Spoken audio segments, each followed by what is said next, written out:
이제 2021년도 참 말도 많고 탈도 많고 그 2021년도도 이제 얼마 남지 않았습니다. 한 해를 마무리하는 이 시점에서 우리는 우리의 삶 속에서 평소에 얼마나 감사하고 사는 사람들인가라는 그런 한번 점검을 해보고 싶어서 또 남은 시간을 불과 얼마 남지 않은 그 2021년을 어떻게 보내야 할까 다짐을 해보는 것도 매우 의미가 있을 것 같아서 이런 제목을 가지고 말씀을 나누고자 합니다.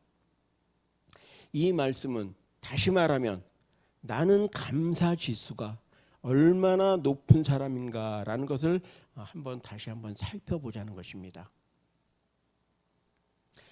감사 지수는 높을수록 좋습니다.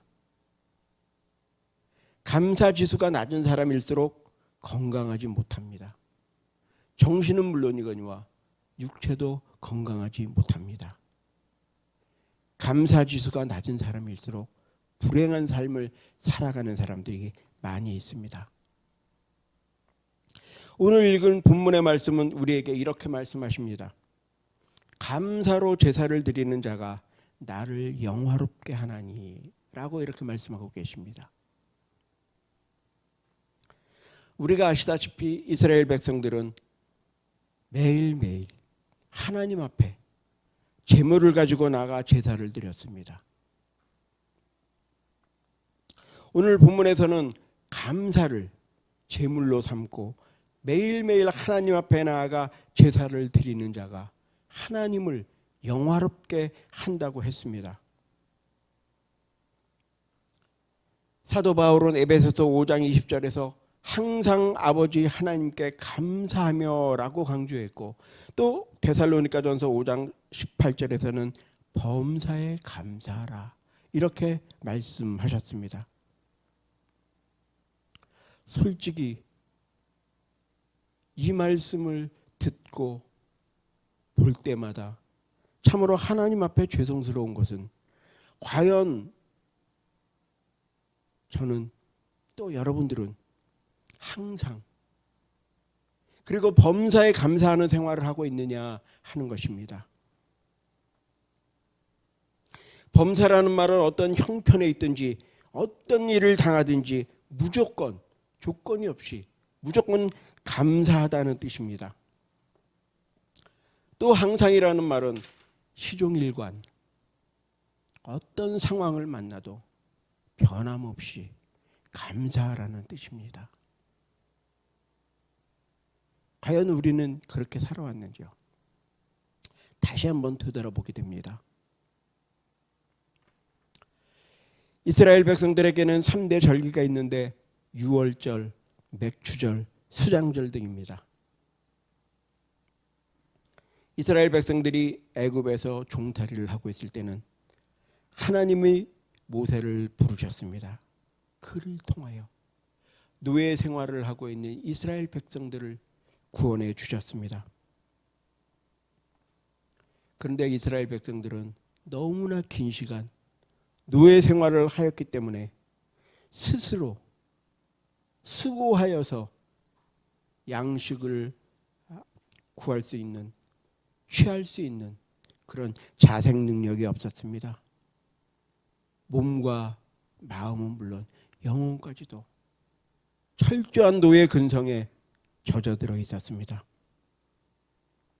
그래서 그들은 광야에서 생활할 동안도 하나님께서 매일매일 만나와 메추라기를 주셨음에도 불구하고 때만 되면 시간만 되면 애굽을 그리워하였습니다.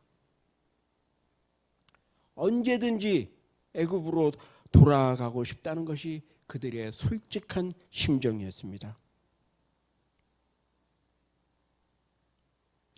하나님께서는 약속의 땅인 가나안을 저들에게 주셨고 이제 땅의 소산으로 먹도록 하셨습니다. 사랑하는 성도 여러분, 이 시간에 감사에 대하여 몇 가지 생각하면서 은혜를 나누고자 합니다. 먼저 감사에는 두 가지가 있습니다. 먼저 소극적인 감사입니다. 이것은 조건적인 감사입니다. 또한 특별 감사라고도 할 수 있습니다. 예를 든다면 나에게 건강 주셔서 감사합니다. 나에게 좋은 차를 주셔서 감사합니다. 나에게 좋은 자녀를 주셔서 감사합니다. 나에게 좋은 부모를 주셔서 감사합니다.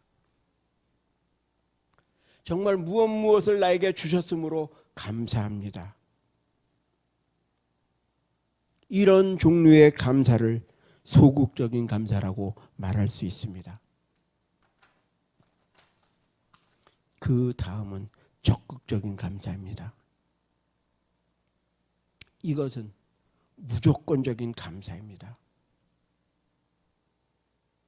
이것은 인간의 이성적으로 정말 이해할 수 없는 그런 감사의 조건을 찾을 수 없는 절망의 순간에서라도 감사하는 무조건적인 감사입니다. 다윗의 경우를 살펴봅니다. 시편 57편에서 다윗은 사울의 칼과 창을 피하여 그의 동료들과 아둘람 굴 속에서 지내고 있었습니다. 그 굴은 빛이 없고 어둠이 가득 차 있던 곳입니다. 흑암은 곧 절망입니다. 어두운 곳에서는 정상적인 삶을 영위할 수가 없습니다. 거기에는 일용할 양식조차도 없습니다. 또한 서로를 감시하며 늘 긴장 관계를 유지하는 삶을 살아야 합니다. 심리학에서는 극도의 긴장은 엄청난 스트레스를 유발한다고 합니다. 스트레스를 받는 사람은 생각은 폐쇄적으로 변하게 되고 행동은 난폭해집니다.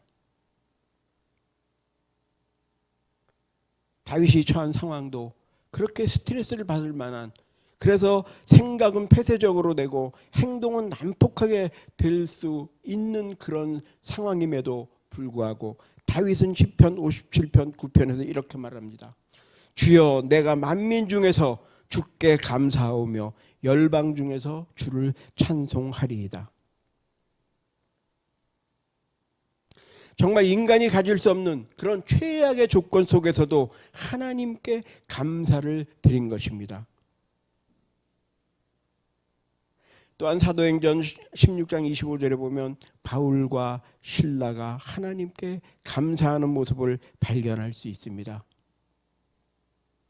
그들은 지금 악명 높은 그 빌립보 감옥에 갇혀 있습니다. 옷은 다 벗겨지고 매를 맞아서 다 찢어지고 심지어 발에는 착고가 채워져 있습니다.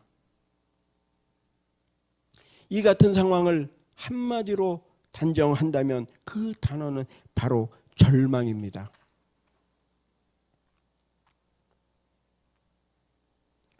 그러나 바울과 실라는 절망적인 상황 속에서도 그들은 오히려 기도하고 하나님 앞에 찬송을 드렸습니다.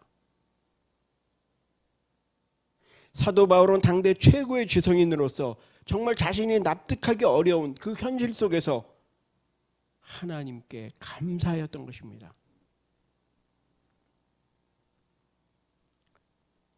여러분, 아브라함은 어떤 신앙의 소유자였습니까?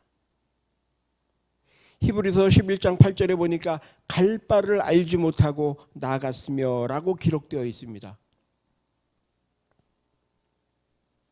인간의 생각으로는 절망이고 바랄 수 없는 것이지만 하나님을 신뢰하고 하나님만 의지하고 나갔기에 그것을 비전으로 가지고 있는 것입니다. 오늘 제목처럼 감사로 제사를 드리는 자, 그들은 적극적인 감사의 사람들입니다. 바랄 수 없는 중에도 바랐던 사람들입니다. 그러나 아무리 좋은 환경 속에 있더라도 감사를 할 줄 모르는 사람들이 있습니다.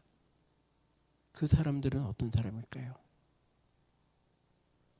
첫째로 원망하는 사람들입니다. 하나님은 이스라엘을 선민으로 선택하셨습니다. 그들에게 다른 민족들이 질투하리 많지 사랑과 은혜를 베풀어 주셨습니다. 그러나 우리가 말씀에서도 알 수 있듯이 그들은 하나님께 감사할 줄 모르는 민족이었습니다. 오히려 광야에서 그들이 저지른 하나님 앞에 저지른 일들은 도무지 용서받을 수 없는 그런 행위들이었습니다. 그들은 시간만 나면 애굽을 그리워했습니다. 하나님을 원망했습니다. 지도자 모세를 원망했습니다. 이처럼 마음속에 불평, 분만이 가득한 사람들은 아무리 좋은 환경 속에 있더라도 감사할 수 없습니다. 이탈리아의 소설가 파핀이라는 사람은 다음에 세 가지만 있으면 그 누구도 원망할 자격이 없다고 했습니다. 먼저 한 끼의 양식이 있으면 감사하라. 지금 내가 당장 먹을 한 끼의 양식이 있다면 감사하라는 것입니다. 그 다음은 오늘 내가 건강하면 감사하라. 정말 하나님 앞에 예배드리고 싶어도 건강하지 못해서 예배드리지 못하는 사람들이 있습니다. 하나님께서 우리에게 건강을 허락하여 주셔서 이렇게 주님의 전에 나와 예배드릴 수 있으면 감사드려야 하는 것입니다. 마지막으로 소망이 있으면 더더욱 하나님께 감사하라는 것입니다. 오늘 저와 여러분들은 이와 같이 감사하는 자들이 되시기를 주님의 이름으로 축원드립니다. 두 번째로 감사드릴 수 없는 사람들은 교만한 사람들입니다. 교만은 패망의 선봉이라고 하였습니다. 자신이 똑똑하다고, 자신이 최고라고 느끼고 생각하는 사람들은 감사하는 이유가 없습니다. 그들은 자기가 잘된 것은 자기의 능력이고 자기가 똑똑해서 이룬 줄 압니다. 그들은 도무지 감사할 줄을 모릅니다. 우리 그리스도인들이 하나님을 상실하는 것은 최고의 교만입니다. 우리는 그렇기 때문에 절대로 하나님을 상실하는, 하나님을 잃어버리는 그런 우를 범해서는 안 되는 것입니다. 독일의 한 외과 의사가 수술을 하게 되었습니다. 그런데 우리가 알고 있는 수술들은 희망을 가지고 하는 것입니다. 내가 죽을 병에 걸렸는데, 내가 암에 걸렸는데 수술을 하면 혹시 살 수 있을까? 희망을 가지고 수술을 합니다. 예를 들어서 제가 맹장염에 걸렸습니다. 아픈 줄 알지만 이 맹장을 떼어내면 편안하게 살 수 있다는, 아프지 않고 살 수 있다는 그런 희망을 가지고 수술을 받을 때 그 고통을 이겨낼 수 있습니다. 그런데 오늘 해야 할 수술은 희망적인 수술이 아닙니다. 절망적인 수술입니다. 한 여자가 설암에 걸려서 혀를 잘라내야 하는 그런 수술을 받게 되어 있습니다. 의사는 암울한 마음으로 그 여인에게 이야기를 합니다. 이제 혀를 자르고 나면 다시는 영원히 말을 할 수 없을 터인데 마지막으로 하고 싶은 말이 있으면 하라고 이렇게 여인에게 얘기합니다. 그 여자는 눈가에 이슬이 맺히고 입술은 파르르 떨립니다. 그리고 머리를 숙여 하나님 앞에 기도를 합니다. 지금까지 지켜주시고 지금까지 인도해 주신 하나님 감사합니다. 그리고는 고개를 들어서 의사에게 얘기합니다. 자, 이제 내 혀를 자르십시오. 그녀는 결정적인 순간, 절망적인 순간에도 하나님을 상실하지 않았습니다. 하나님을 잃어버리지 않았습니다. 오히려 하나님을 더 의지했습니다. 사랑하는 성도 여러분, 감사는 하나님에 대한 인간의 의무입니다. 절대로 조건이 아닙니다. 우리 모두 감사하는 성도들이 되십시다. 감사로 제사를 드리는 자들이 되십시다.